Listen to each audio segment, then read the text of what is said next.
All right, everyone. I'm with Dick Ingersoll today. Hey, how are you, Dick? I'm doing great, Jennifer, and I hope you are.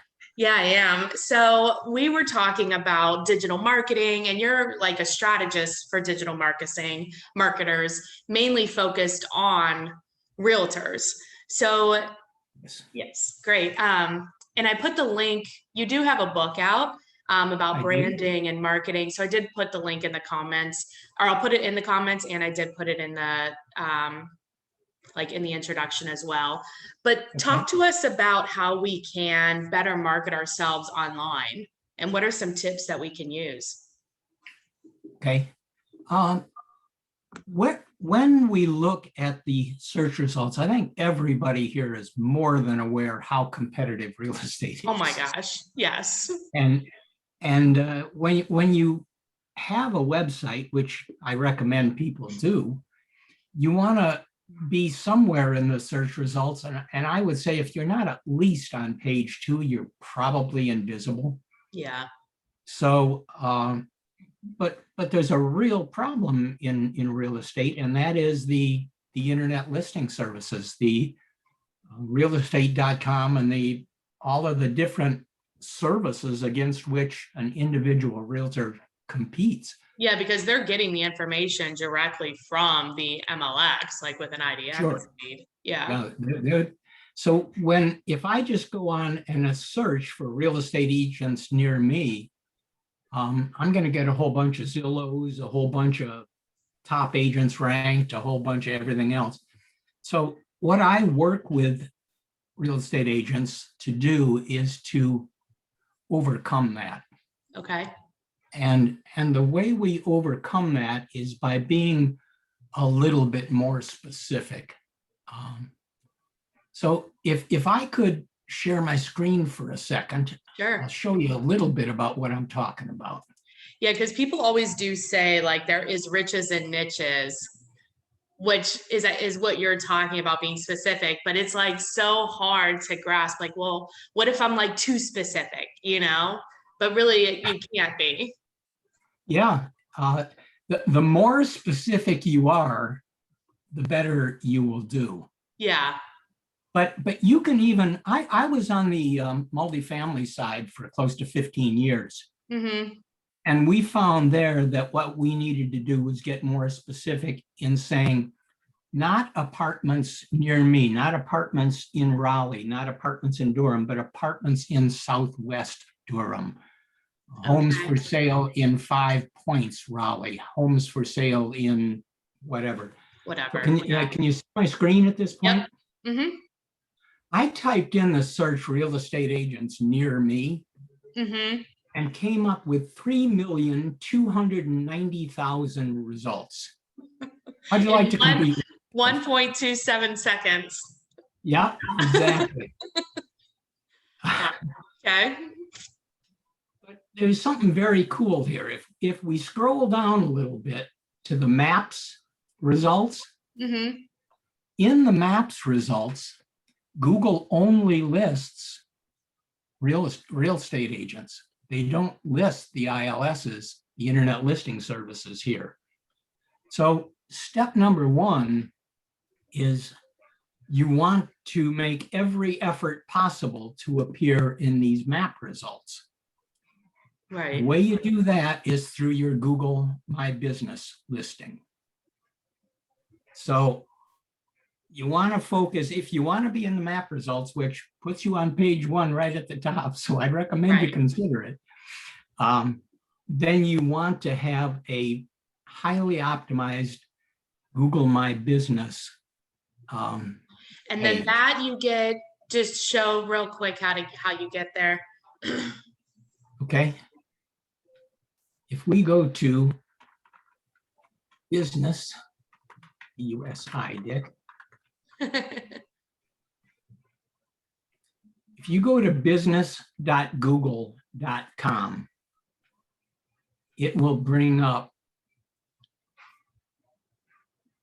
Google My Business. Okay. And at some point, I have some articles online about optimizing your Google My Business profile. Mhm. So that would be a good place to spend some time.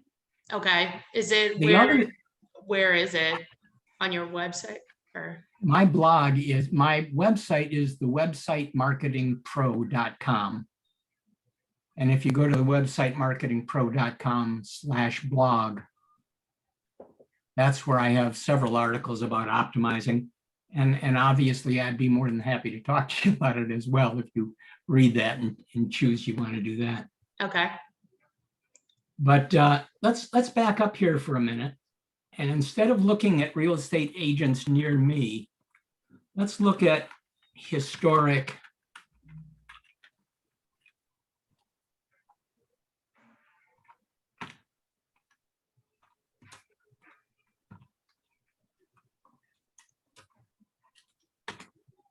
homes real estate agents near me.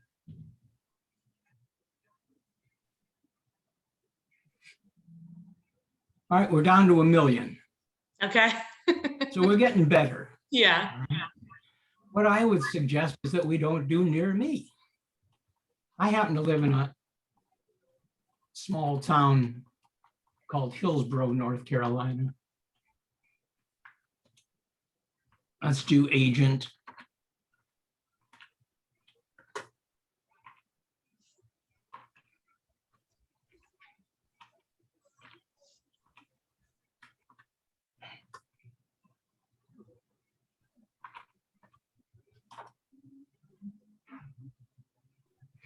I don't want to get too far in the weeds, Jennifer, but it just as an example of what you can do Right.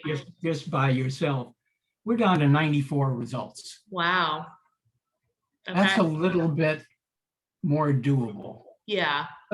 So in looking at your neighborhood and looking at where you are, there is probably historic homes. You may want to look at historic homes. You may want to look at Like Cape Cods or 2-story yeah, like exactly. that, or newer Or home. you may want to look for people that are moving up. If you go look in the demographics for an area, that's a really good place to start. Because if you look at the demographics, you may find that the average age is 35 years old in your area and the average income is Y. And you can take those kind of things and think, wait a minute, we probably have a lot of young families here that would be interested in moving up into their second home. Mm-hmm. We may look at an area and find we got a lot of people my age who are looking to downsize, right size. Right size, yeah. Right size into a different area. So there's so many things you want to consider in looking at that. And I'm guessing that niching in real estate is not something new to real estate agents. I think they're probably aware of it, but you want to niche in both geography and property types. That makes sense. And even if, like, what do you say to people when they're like, but I serve more than that area? Like, why would I kind of niche it down? Okay, that's a question I get at least once or twice a day. I'm sure. And the answer is, what I am focusing on here is the Google search results. Mm-hmm. So what I'm asking you to consider is that you look for a way to be found in the Google search results. Right. And if you're going to be a generalist, that's fine. But as far as Google's concerned, if you are a generalist, you're invisible. If you are a specialist, you are not. And quite frankly, you know, if you talk about specialties, look at a general practice doctor, what he Right. makes compared to a surgeon. I mean, And true. as you said, the riches are in the niches. And Yeah. if you're going to sell every house on the market to everybody, I just I'm not sure how that works. Yeah. No, that I makes think, sense. I mean, it's also thinking about like getting it down to what, like you said, what people are searching for, so that yeah, it's a lot better to be one of 94 than it is to be one of 1.4 million. yeah. Mhm. And to get a little in the weeds, but basically, if on your web presence, now whether you have a page on your broker's site or whether you have your own website, you should have access to saying what the title of that web page is Right. and what the heading tags are and what. So you want to, in that case, if I were doing this example that I did here, I would have historic homes, Hillsborough, North Carolina, in my title, and then I would have some delineator, a pipe or a dash or whatever, and then have the name, your name, or the agency name, whichever it is you're focusing on. Okay. Because the way Google ranks people is by relevance. How relevant is your content To what they searched. to what they search? Got it. That makes sense. So by making your page a little more relevant, and the primary tags in a search result are the title, the description, and what we call the H1 or the primary heading. Okay. So when you look at a listing, this is the title. This is what you put in the title of your web page. Okay. This section down below is what you put in the description of your page. So by using, in this case, this realtor put historic homes and real estate, Hillsborough, North Carolina, in their title, Mm-hmm. and they also included it in their description. And by including it in your description, you then also get it bolded so that it's more likely to get clicked on. It stands out more. It's like seen as more relevant because it's using the words that the person that searched typed. So That's like, it. are these like if you have your website, are these like, they're like in the body of the website or a blog or something like that? They are part of what are called the meta tags. Okay. And I don't expect people to really get in there and understand that. But when you set up a web page, typically on, let's say WordPress, if you have a WordPress site, Yeah. on WordPress, the title that you put at the very top in WordPress is the title and the H1 in WordPress. Okay. So if you have a WordPress site, then it's pretty simple. And down at the bottom of a WordPress page, it gives you a place to put in the description. Okay.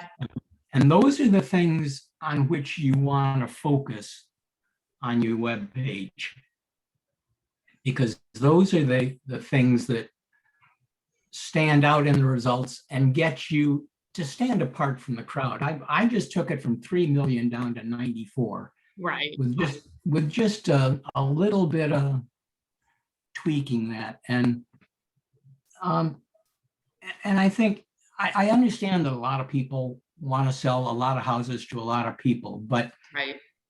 by being the expert in historic homes, being the expert in foreclosures, being the investment expert in your area, you are able to negotiate better commission rates. Mm-hmm. You because you're the best. You are the one when it comes to doing that. Just like if I need a knee replaced, I'm not going to go to my GP. I'm going to go to my surgeon. And the advantage is that when you get into these areas, then on your website, you can start to offer people who visit your website, now that you're actually getting traffic to your website, you can start to offer these people a giveaway, a something of value. I know, so often in real estate, we focus on the valuations. Everybody and their brother will give you a home valuation. Right. But if I have the 5 things you need to know before you invest in a historic home, that's a lot more attractive to me than a home valuation. Right. I'm very likely to give you my name and address, my name and at least my name and Email address yeah. for that. Exactly. So the other advantage as we start looking about niching down is that we want to start looking at what can we do to get people to respond to us. Mm-hmm. A typical real estate website, let's just go look at this one for a minute.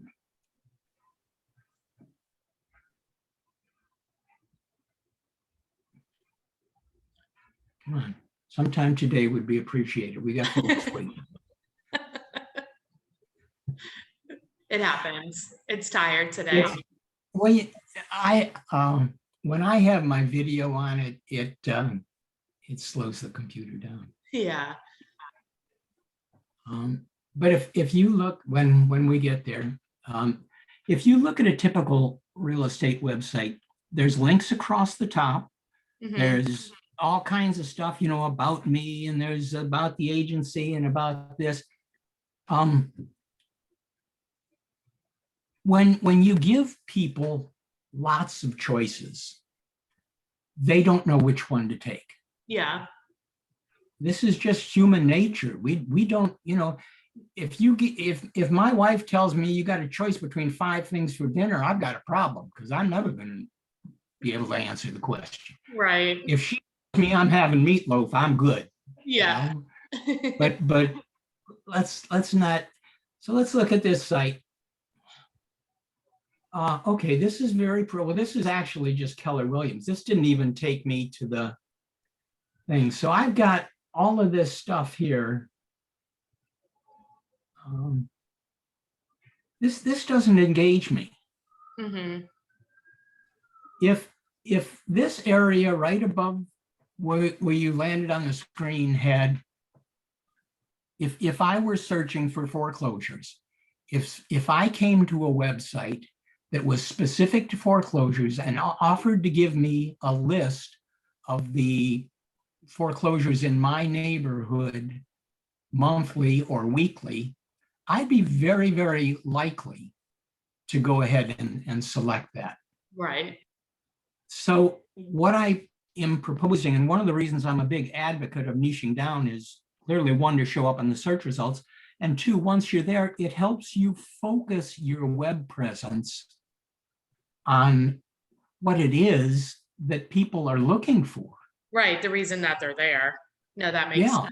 And then you don't have to worry about helping, because people will still come outside of that niche. It's just, if you could focus. No, that makes sense. So if people remind me where they could find the blog that you did. My website is the website marketingpro.com. Okay. And then if you put, you can select blog from the menu up at top, or just put blog at the end of the website marketingpro/blog.com/blog. We'll take you in my blog. And I post every week marketing ideas, marketing suggestions, specifically around the web and online and how to generate leads online. Okay. That's my expertise. Right. I don't try and be everything to everybody. Right. I focus in how to generate real estate leads from your website. That's my thing. Yeah. Been doing it for years successfully. So. And if they want the book, they can click on the link and get the book. And then right? Yes, yeah, and if you go to there, I actually offer my book there for free plus shipping. Okay. So you can get a copy of my book on the website, on the blog for free, plus just pay shipping and get the book. The book goes into detail about looking at building a website and talking about what I've been talking about now in terms of having a specific direction, having a direct, what I call a direct response website. Mhm. Then we talk about, all right, now I got the website, I need to develop my niche, my lead magnet. And Right. now I have my lead magnet, I need to get traffic to the Right. website. So the book takes you through the process of how to be successful with your website Nice. as a real estate agent. But you said the first step really is optimizing that Google My Business page Profile, profile. yes. Yeah. Okay. That's number one. And when you're posting to social media, and just so as a hint about Google My Business, Google My Business is now sending more traffic to websites than the normal organic search results. So Google My Business is a big deal, but they love content just as much as your website and social media does. So when you build your Google My Business page, you're also going to want to start posting. You can do the same content. The same content you put on Facebook, you can put on Google My Business. Okay. But you really need to do it, because that's what gives Google My Business the relevance to understand who you are and what you do. Got it. I'll have to look into that because I did just like change the name and stuff, and I did start getting like more looks. That just happened like 2 days ago though. But they send like, oh, so many people like viewed, your website and stuff like that. But what is the best way to get a hold of you? Is it if people do want to talk to you directly? The best way is, I would say, to send me a message from my website, Okay. to go and fill out the contact us on my website. Okay. My email address is dick@thewebsitemarketingpro.com, which is not tough. No, it's a lot of And go wrong there. and I'd be happy to hear from you there as well. Awesome. Well, I appreciate your tips. Thank you so much, Dick. Sure, Jennifer. It was great. I enjoyed meeting with you. Have a great rest of the day. Thanks. You do the same.